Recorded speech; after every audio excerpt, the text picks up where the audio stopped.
Alright, so now we go to another part, that is the cloud computing. Okay, uses the internet and the web to shift many computer activities from the user's computer to another computers on the internet. That is a cloud computing. Alright, seen by many as a new model for computing that frees user from owning, maintaining and storing software and data. Okay, so you can access to these services, okay, from anywhere through an internet connection. Okay, this cloud computing, alright, please remember there is three basic components of cloud computing. Okay, the first one is the clients, next is an internet, and the last one is a service provider or cloud provider. Okay, alright, we will go one by one. What is a client? Okay, clients is a corporations and end users who want to access the data, programs and storage. Access available anywhere and anytime that a connection to the internet is available. Okay, so the client is the end user. Alright, so the clients do not need to buy, install and maintain application, programs and data. That is the clients. Okay, so in an easy word, okay, we are the clients of the cloud computing.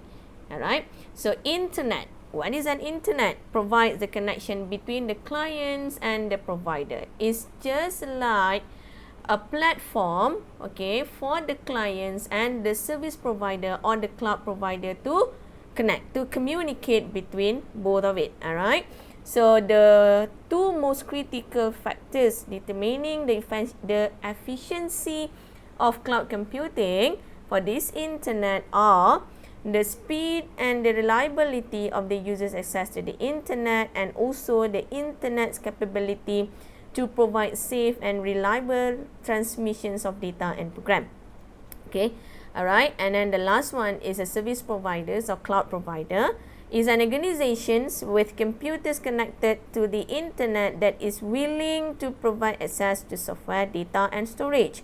Okay, providers may charge a fee or it may be free. Example, okay, Google Apps provide free access to programs with capabilities similar to Microsoft Word, Excel and PowerPoint, but what is the difference is throughout an internet connection.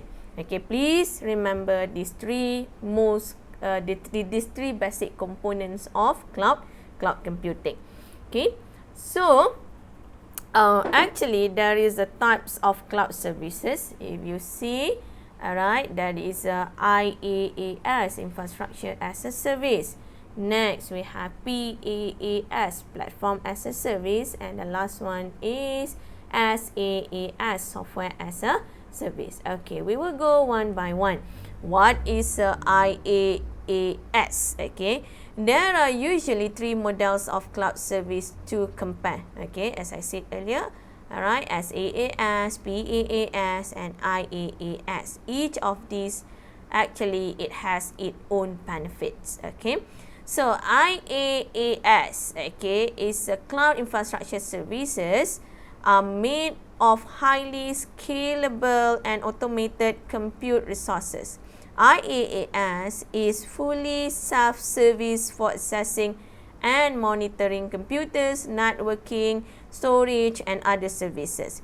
IaaS allow businesses to purchase resources on demand and as needed instead of having to buy hardware outright. Okay, the popular examples of IaaS include we have DigitalOcean, Rackspace, Amazon Web Services, Cisco Meta Cloud, Microsoft Azure, alright, and then Google Compute Engine, or we call it as a GCE. Okay, alright, next is about PaaS, platform as a service. Okay, these cloud platform services provide cloud components to certain software while being used mainly for applications. PaaS delivers a framework for developers that they can build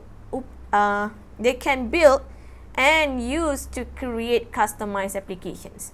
Alright, and then all service, storage and networking can be managed by the enterprise or a third-party provider, while the developers can maintain management of the applications. Example of PaaS include we have AWS Elastic Beanstalk, we have Force.com, Google App Engine, and also OpenShift. Okay. And then next is about SaaS, Software as a Service. Represents the most commonly utilized option for businesses in the cloud market. SaaS utilize the internet to deliver applications which are managed by a third-party vendor to its user. A majority of SaaS applications run directly through your web browser, which means they do not require any downloads or installations on the client side. There are several popular examples of SaaS, including Google G Suite, Dropbox, Salesforce, Cisco, GoToMeeting, also considered under SaaS. Okay, so what it means, okay, so this is an example, okay. The difference, okay, between IaaS, PaaS, and SaaS, the difference based on, okay, what you as a user control and what's the service provider control. Okay.